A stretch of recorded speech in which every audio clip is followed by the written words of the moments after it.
Haleluya Haleluya and dan Shalom. Shalom. Mari memulai pelajaran Alkitab kita dengan doa. Bapa kami di sorga, kami sangat berterima kasih. Engkau memperhatikan kami, padahal kami sangat berdosa. Kami tidak mempunyai pengetahuan, tapi Engkau telah memberikan kami firman-Mu. Kau telah memberikan kami Yesus Kristus, sehingga kami mendapat hidup yang kekal. Kami sangat bersyukur atas hal ini. Dan kami berdoa agar bagi semua yang telah mendedikasikan diri pada firman-Mu, Roh-Mu ada bersama-sama dengan mereka, membuka mata telinga rohani, pikiran dan hati mereka untuk menerima benih yang sejati dan hidup yang sejati, yaitu firman Tuhan. Melalui pelajaran ini, biarlah kami semakin mengenal-Mu, semakin mengasihi-Mu, dan kami dapat bekerja lebih lagi untuk kerajaan-Mu, sehingga kerajaan-Mu digenapi melalui Yesus Kristus, Raja dan Juru Selamat kami. Kami sangat bersyukur padamu, dan kami berdoa dalam nama Yesus. Amin. Sekali lagi, terima kasih. Saya Pendeta Jabez Pak, dan saya bersyukur pada Allah Bapa kita, karena telah memberikan waktu persekutuan melalui firman. Pendeta Yunduhi dan Pendeta David Won telah sangat bermurah hati memberikan saya kesempatan untuk memberikan serial pelajaran Alkitab. Untuk beberapa minggu ke depan, saya ingin berbagi pelajaran Alkitab dengan tema, Mari mengerjakan pekerjaan yang dikerjakan oleh Abraham. Dan ayat untuk tema ini adalah Yohanes 8 ayat 39. Yohanes 8 ayat 39 dikatakan, jawab mereka kepadanya, Bapa kami Allah Abraham. Kata Yesus kepada mereka, jikalau sekiranya kamu anak-anak Abraham, tentulah kamu mengerjakan pekerjaan yang dikerjakan oleh Abraham. Jadi apa maksud Yesus? Jikalau kamu adalah anak-anak Abraham, lakukanlah pekerjaan yang dikerjakan oleh Abraham. Kita semua adalah anak-anak Abraham secara rohani. Dan untuk pelajaran pertama ini, kita akan melihat pekerjaan yang dikerjakan Abraham dengan subjudul Mari berangkat, Abraham yang dipanggil oleh Allah. Mari berangkat, Abraham yang dipanggil oleh Allah. Jadi kita harus melakukan pekerjaan yang dikerjakan Abraham. Dan saat kita lihat ayat pembukaan kita yang kedua, Kejadian 12 ayat 1-4 dikatakan, Berfirmanlah Tuhan kepada Abram, pergilah dari negerimu dan dari sanak saudaramu dan dari rumah bapamu ini ke negeri yang akan kutunjukkan kepadamu. Dan aku akan membuat engkau menjadi bangsa yang besar dan memberkati engkau, serta membuat namamu masyhur, dan engkau akan menjadi berkat. Aku akan memberkati orang-orang yang memberkati engkau, dan mengutuk orang-orang yang mengutuk engkau. Dan olehmu, semua kaum di muka bumi akan mendapat berkat. Lalu pergilah Abram seperti yang difirmankan Tuhan kepadanya. Dan Lot pun ikut bersama-sama dengan dia. Abraham berumur 75 tahun ketika ia berangkat dari Haran. Jadi Kejadian pasal 12 memperlihatkan pada kita bagaimana Allah memanggil Abraham. Ia berfirman, pergilah, dan Abraham taat. Seperti demikian, saat Tuhan memanggil kita, kita juga harus pergi. Mengapa Abraham sangat penting dalam kehidupan kita? Banyak di antara kita sebagai orang Kristen tahu bahwa Abraham adalah bapa kita. Tapi apa maksudnya itu? Yesus berfirman, lakukanlah pekerjaan yang dikerjakan oleh Abraham. Tapi apa maksudnya itu? Jadi hari ini dan untuk beberapa minggu ke depan, ini adalah topik yang kita akan bahas. Saat kita lihat mengenai pentingnya Abraham, atau apa pentingnya Abraham, di Alkitab ada banyak hal tentang Abraham yang penting bagi kita. Jika lihat Matius 1 ayat 1, kita lihat bahwa Abraham adalah bapa leluhur dari Yesus Kristus. Tapi bukan hanya Yesus Kristus, jika lihat Kejadian pasal 17, saat Tuhan membuat perjanjian dengan Abraham, Tuhan berjanji bahwa bangsa-bangsa akan terlahir daripadanya. Raja-raja akan terlahir daripadanya. Dia akan menjadi bapa orang banyak. Jadi tidak hanya Abraham adalah bapa Israel, keturunan-keturunannya langsung. Dan bukan hanya itu, jika lihat Galatia pasal 3, Abraham adalah bapa rohani dari seluruh orang percaya. Jadi kalau kita lihat Galatia 3 ayat 7 dikatakan, jadi kamu lihat bahwa mereka yang hidup dari iman, mereka itulah anak-anak Abraham. Dan Galatia 3 ayat 29 mengatakan, jikalau kamu adalah milik Kristus, maka kamu juga adalah keturunan Abraham dan berhak menerima janji Allah. Atau heirs according to promise, ahli waris menurut janji Allah. Jadi ketika kita percaya, secara otomatis karena janji Allah, kita menjadi keturunan Abraham. Artinya kita adalah ahli waris, yang berarti kita menerima warisan yang Allah telah janjikan pada kita. Namun, apa artinya hal itu bagi kehidupan kita hari ini? Kita harus lihat ke Alkitab dan kita harus lihat cerita hidup Abraham untuk bisa mengerti pelajaran rohani yang Tuhan telah berikan pada kita. Dan di manakah Abraham dicatat? Di kitab Kejadian. Kitab Kejadian memiliki 50 pasal. Namun cara 50 pasal ini dibagi sangatlah menarik. Jadi Kejadian pasal 1 sampai 11 adalah yang kita sebut sejarah purba. Itu sejarah yang terdiri dari penciptaan dunia dan alam semesta, penciptaan manusia, Adam, Taman Eden, kejatuhan akibat dosa, dan juga dari Adam sampai Nuh ada 10 generasi. Dan semua hal tersebut adalah sekitar 2023 tahun sejarah. Dari penciptaan ke Adam, kejatuhan, Nuh, dan air bah, 2023 tahun dipadatkan ke dalam 11 pasal. Dan itu adalah bagian pertama dari kitab Kejadian. Lalu bagian kedua dari kitab Kejadian adalah dari pasal 12 sampai pasal 50. Nuh mendapat anak pertamanya yaitu Sem. Dari Sem sampai Abraham adalah 10 generasi. Lalu kita ada Abraham, Ishak, Yakub, dan Yusuf. 4 generasi tersebut, namun khususnya dari Abraham sampai Yusuf adalah dari Kejadian pasal 12 sampai 50. Dan seluruh waktu tersebut adalah sekitar 280 tahun sejarah. Jadi kita ada Kejadian pasal 1 sampai 11, sejarah lebih dari 2000 tahun. Lalu kemudian Kejadian pasal 12 sampai 50, kurang dari 300 tahun, tapi itu sebagian besar dari kitab Kejadian. Ini adalah cerita mengenai Abraham dan keluarganya. Jadi kita bisa lihat hanya dengan melihat kitab Kejadian betapa pentingnya untuk kita memahami Abraham. Karena kita sudah mengerti kepentingannya, mari kita lihat transisi antara bagian pertama dan bagian kedua dari kitab Kejadian. Jadi sekarang kita akan fokus pada Kejadian pasal 11. Poin besar nomor 1, transisi dari periode purba ke periode patriarkat di kitab Kejadian. Jika kita lihat Kejadian pasal 11, ini adalah cerita tentang Menara Babel. Jadi Kejadian 11 ayat 1 sampai 9, di situ ceritanya. Jika kita lihat ayat 1 dan 2, adapun seluruh bumi satu bahasanya dan satu logatnya.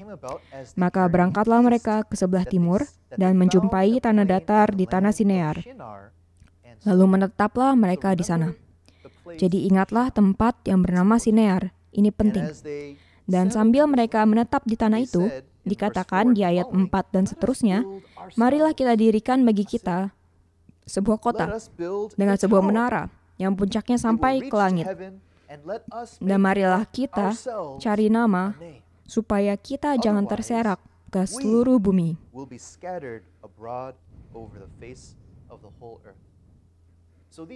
Jadi orang-orang ini berkumpul, mereka ingin membangun sebuah kota, mereka ingin membangun sebuah menara. Tapi untuk siapa? Penekanannya ada di mana? Bagi kita, bagi kami, kita. Jadi orang-orang ini ingin membuat nama bagi diri mereka sendiri, membuat diri mereka tenar, mendirikan kehendak atau kepentingan mereka sendiri.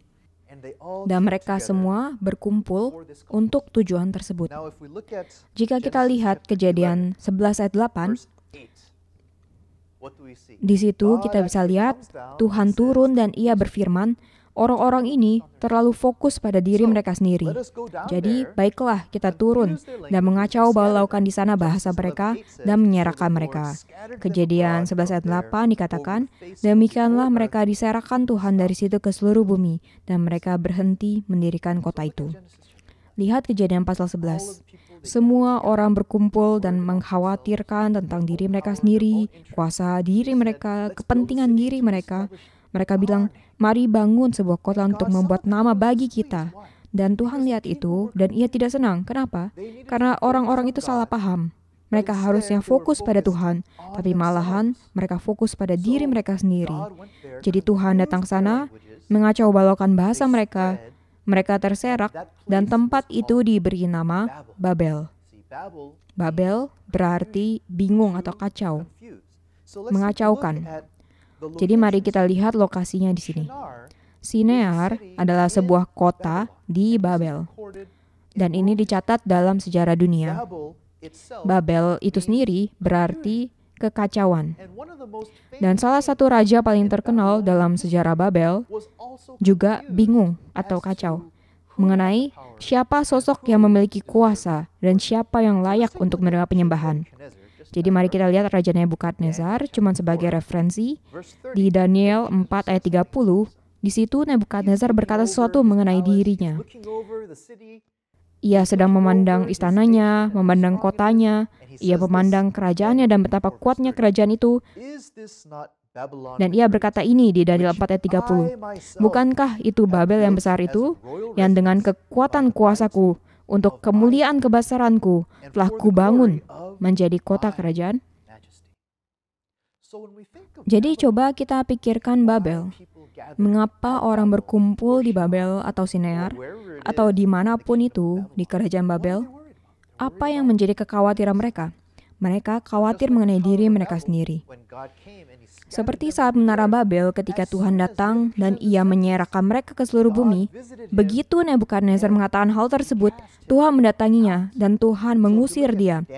Jadi jika kita lihat Daniel 4 ayat 31-32, Tuhan berfirman, "Kepadamu dinyatakan ya Raja Nebukadnezar, bahwa kerajaan telah beralih daripadamu. Engkau akan dihalau dari antara manusia, dan tempat tinggalmu akan ada di antara binatang-binatang di padang." Jadi, lihat Babel. Orang-orang berkumpul di tempat yang bernama Sinear. Mereka berkata, "Marilah kita dirikan bagi kita sebuah menara." Tapi Tuhan menyerahkan mereka. Raja Nebukadnezar di zaman Nabi Daniel, ia melihat Babel dan ia berkata, "Akulah yang membangun semua ini untuk diriku sendiri." Lalu Tuhan turun dan berkata, "Kau bingung atau keliru, karena akulah yang punya kuasa, akulah yang memiliki kedaulatan. Kau harus mengakui bahwa akulah yang melakukan semua hal ini untukmu. Dan karena kau tidak menyadari hal itu, sekarang kau diusir. Kau akan ada di antara binatang-binatang di padang. Tidak di istanamu, tidak di kotamu." Jadi sewaktu kita lihat Babel dalam Alkitab, bukan sekedar sebuah tempat dalam sejarah. Kita harus memikirkannya lebih dalam dari sekedar sebuah tempat di mana orang dikacau balaukan. Lebih dari sekedar sebuah tempat yang kelihatan di mana orang-orang tidak mengakui Tuhan. Babel senantiasa dicatat di Alkitab sebagai yang menantang Tuhan. Sebagai tantangan terhadap mengenal bahwa ia adalah Raja sejati. Tantangan terhadap rencana Tuhan untuk diri kita, karena kita membuat rencana bagi diri kita sendiri. Kita telah menaruh diri kita sendiri di posisi Tuhan. Kita tidak mengakui Tuhan, dan itulah yang dilambangkan oleh Babel di dalam Alkitab. Jadi Kejadian 11 ayat 9, itulah sebabnya sampai sekarang nama kota itu disebut Babel, karena disitulah dikacau balaukan Tuhan bahasa seluruh bumi, dan disitulah mereka diserahkan Tuhan ke seluruh bumi. Jika kita lihat ayat 10, disinilah transisi dari kisah Babel ke bagian kita diperkenalkan pada Abraham. Tapi kita tidak langsung diperkenalkan kepada dia. Pertama-tama kita diperkenalkan kepada nenek moyangnya, leluhurnya. Dan di situ kita lihat Sem. Ayat 10 berkata, "Inilah keturunan Sem." Sem adalah anak pertama dari Nuh. Kejadian pasal 11 itu dimulai dari Sem ke Arpaksad dan seterusnya dan seterusnya. 10 generasi setelahnya, akhirnya tampaklah Abraham. Tapi lihat bagaimana silsilah Abraham dimulai dengan Sem. Di Kejadian 11 ayat 10. Nama Sem sebenarnya berarti nama. Artinya itu nama. Jadi misalnya Anda mengucapkan kata nama dengan biasa, kalau diucapkan dalam bahasa Ibrani, itu Sem. Pada saat Menara Babel, apa yang orang-orang pedulikan? Nama mereka sendiri. Kemudian, kita diperkenalkan pada keluarga Abraham.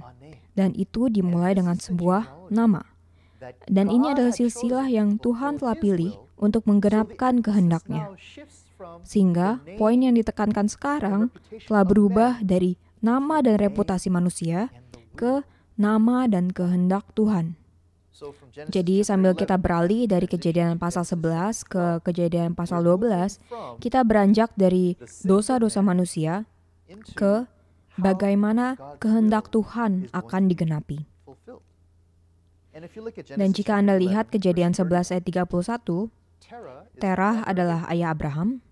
Dikatakan, lalu Terah membawa Abram anaknya, serta cucunya Lot, dan Sarai, istri Abram. Dan mereka pergi kemana? Dari Ur Kasdim, mereka pergi ke Haran untuk pergi ke tanah Kanaan. Dikatakan seperti demikian. Sekarang kita perlu memperhatikan dari mana mereka pergi. Ur Kasdim, Ur adalah sebuah kota di Babel. Di Alkitab, ketika berbicara tentang Kasdim atau orang Kasdim, itu sebenarnya berbicara atau menunjuk pada Babel. Jadi orang-orang membangun menara Babel, namun mereka terserak.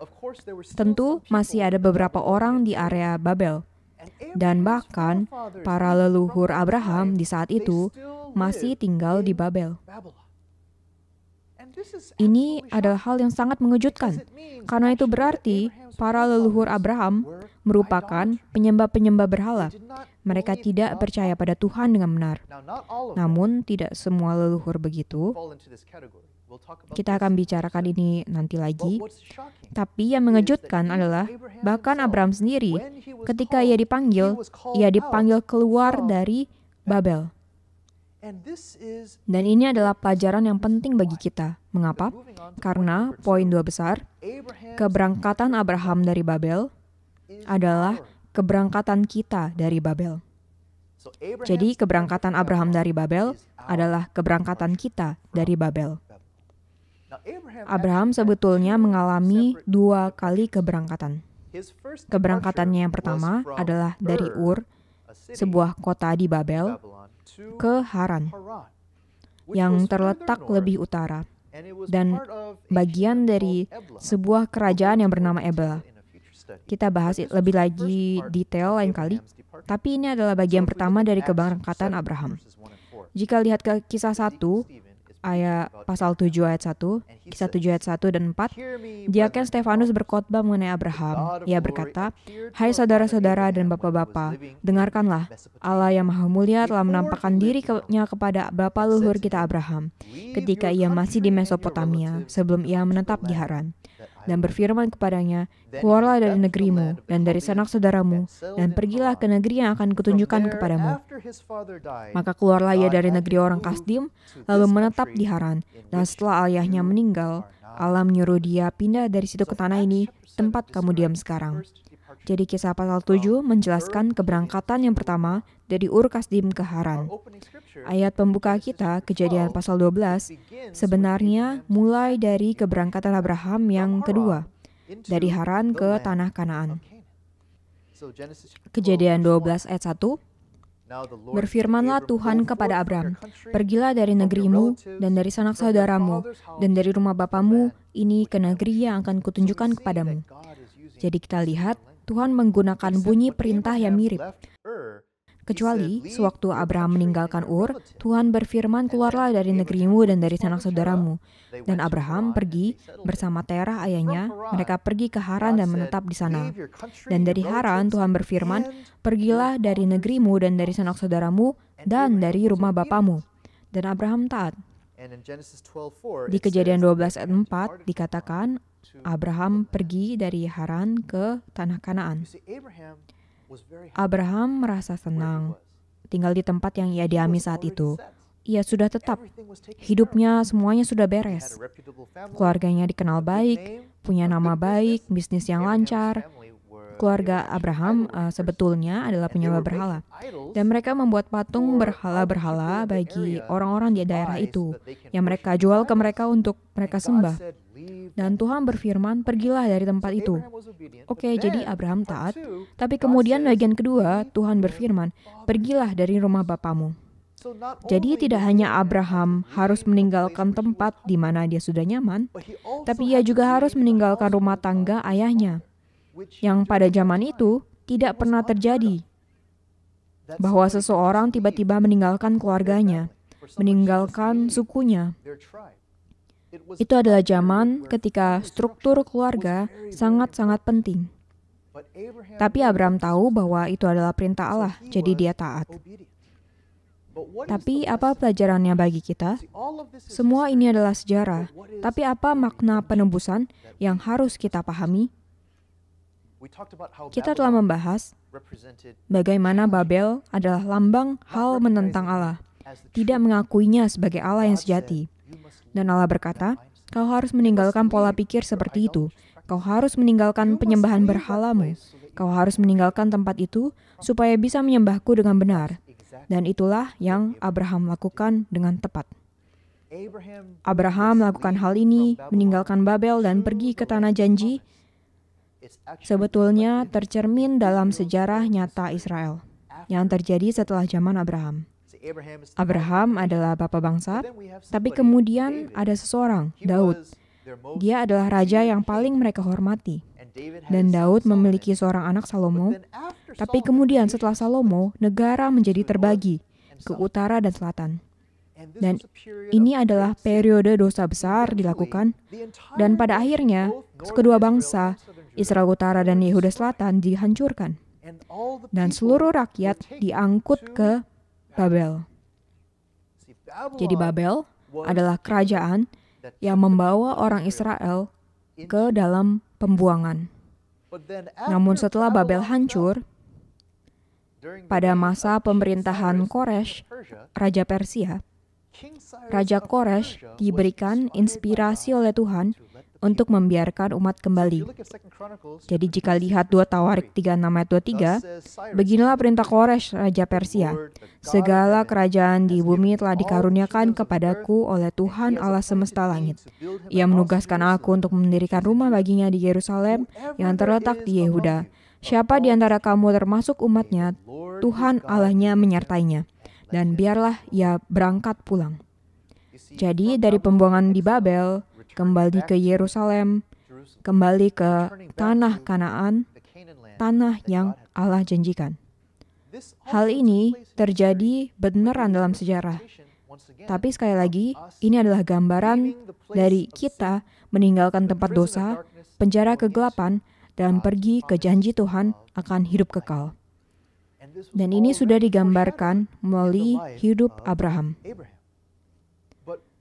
Tapi yang lebih mengejutkan, tidak hanya Abraham dalam kehidupannya, tidak hanya Israel dalam sejarah bangsa mereka, tapi bagi gereja, bagi Anda dan saya hari ini, perjalanan ini dari Babel ke Tanah Janji adalah perjalanan kehidupan iman kita. Dan ini adalah perjalanan yang harus kita tempuh di hari-hari akhir ini. Hari-hari akhir dibahas di kitab Wahyu. Jika kita lihat Wahyu 18 ayat 2-3, kita lihat adegan ini. Dan ia berseru dengan suara yang kuat, katanya, sudah rubuh, Babel kota besar itu. Ingat, Raja Nebukadnezar menyebut Babel sebagai kota kerajaan atau kerajaan yang besar. Dan sekarang malaikat ini berkata, Babel kota besar itu sudah rubuh. Mengapa? Ia telah menjadi tempat kediaman roh-roh jahat dan tempat bersembunyi atau prison, penjara semua roh najis, dan tempat bersembunyi atau penjara segala burung yang najis dan yang dibenci. Burung yang najis pada zaman itu melambangkan ibadah yang salah atau tidak sepantasnya terhadap Tuhan. Dan Babel ini adalah tempat roh-roh jahat, semua roh najis. Bukankah kita sekarang harus mengatasi roh-roh jahat, roh najis, dan ibadah yang salah? Itulah yang dilambangkan Babel. Tapi malaikat berkata, sudah rubuh. Wahyu 18 ayat 3, Karena semua bangsa telah minum dari anggur hawa nafsu cabulnya, dan raja-raja di bumi telah berbuat cabul dengan dia. Dan pedagang-pedagang di bumi telah menjadi kaya oleh kelimpahan hawa nafsunya.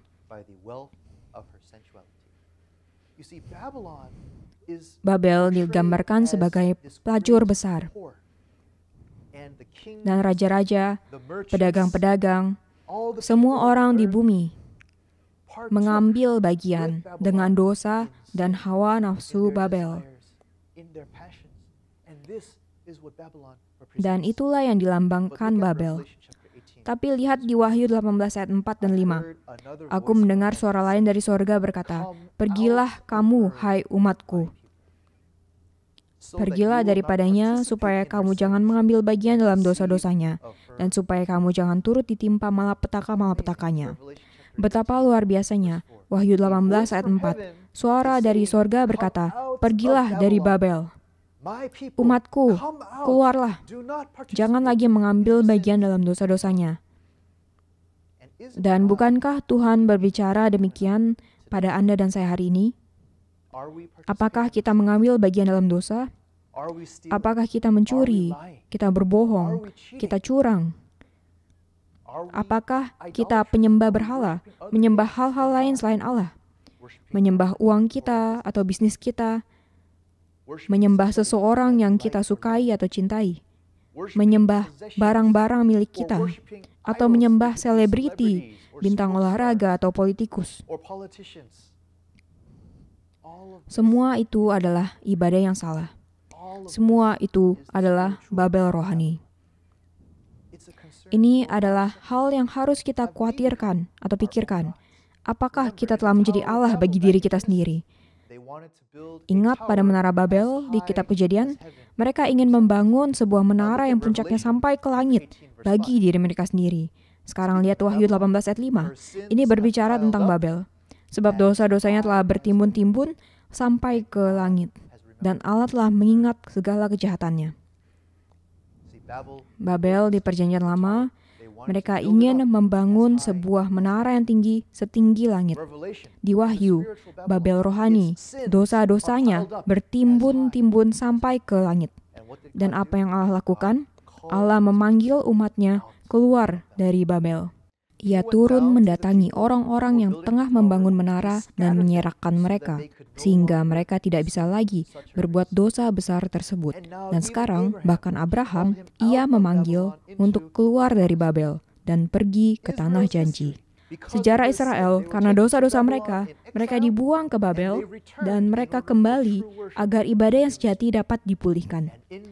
Dan di hari akhir ini, dari dosa-dosa kita yang bertimbun-timbun tingginya sampai ke langit, Allah berkata, "Pergilah dari Babel, dan jangan berbuat dosa lagi."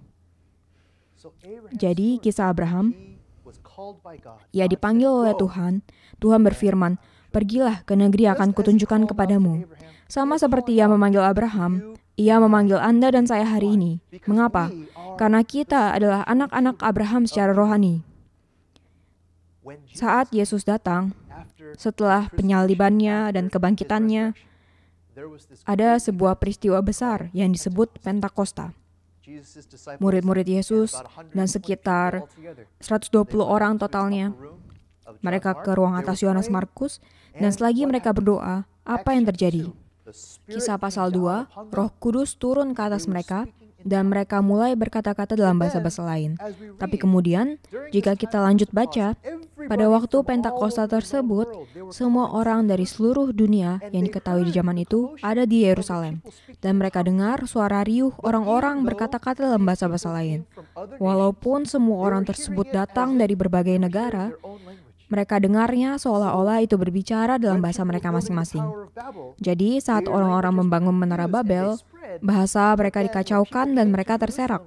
Namun kemudian, ketika orang-orang datang ke Yerusalem untuk beribadah, mereka bisa mendengar inspirasi Roh Kudus Allah dalam bahasa yang mereka dapat mengerti.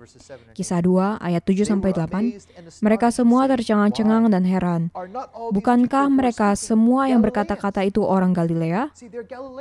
Mereka adalah orang-orang Galilea, bukan orang lain. Bagaimana mungkin kita masing-masing mendengar mereka berkata-kata dalam bahasa kita sendiri, yaitu bahasa yang kita pakai di negeri asal kita?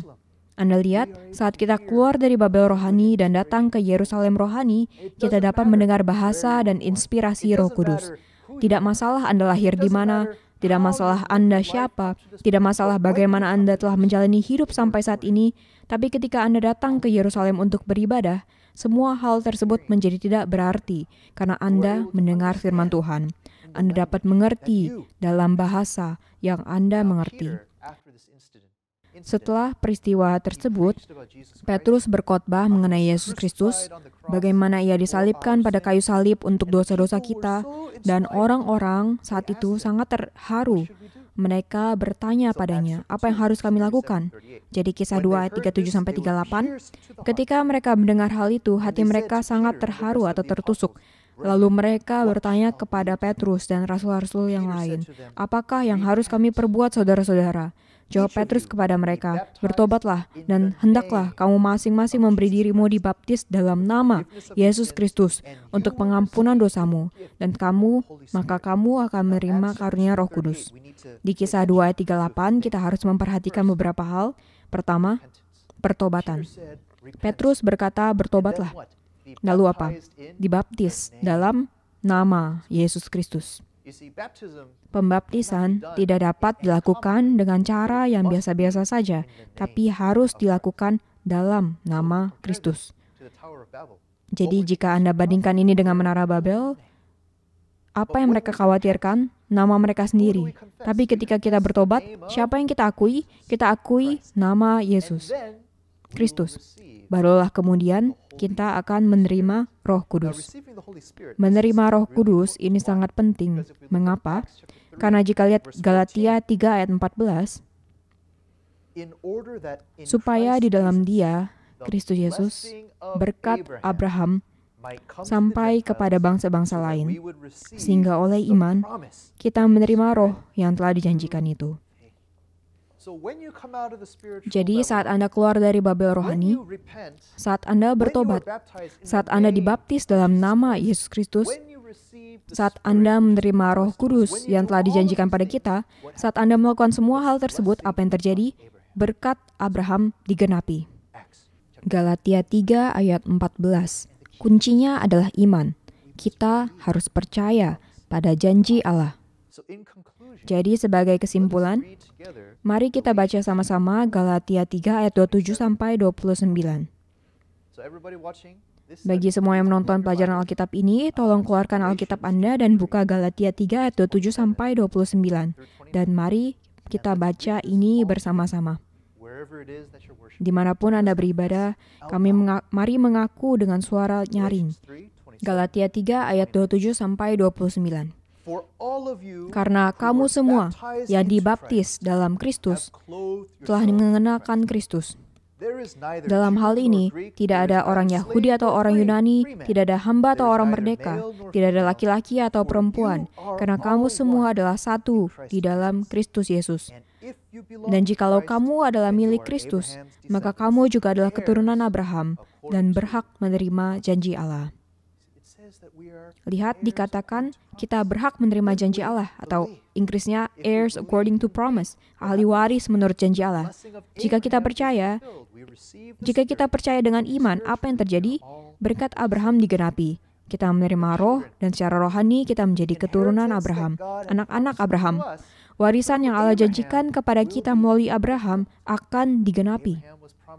Abraham dijanjikan akan menjadi bapa sejumlah besar bangsa. Melalui dia, seluruh bangsa di bumi akan mendapat berkat. Dan hal itu dilaksanakan melalui Roh Kudus. Jadi, apa yang telah kita pelajari hari ini? Kisah kitab Kejadian, kisah hidup Abraham, di mana ia dipanggil keluar dari Babel untuk pergi ke tanah janji, bukanlah hanya kisah Abraham, bukanlah hanya sejarah Israel, tapi itu merupakan sejarah penembusan. Kisah penyelamatan Anda dan saya, gereja, dan keturunan-keturunan kita, dan setiap orang yang percaya pada Tuhan dan mengaku nama Yesus Kristus. Jadi, mari kita introspeksi diri kita. Apakah kita telah membuat diri kita sendiri atau sesuatu hal lain selain Allah menjadi berhala? Apakah kita sejauh ini hidup di Babel rohani? Jadi harapan dan doa saya adalah semoga kita bertobat. Kita sadar dan mengaku nama Yesus Kristus. Tidak ada yang lain. Nama yang sangat ditinggikan di atas segala nama. Dan kita bisa pergi ke tanah perjanjian rohani, yaitu sorga. Kita semua dapat melihat penggenapan dari berkat yang dijanjikan pada Abraham dengan menerima Roh Kudus dan menyatakannya.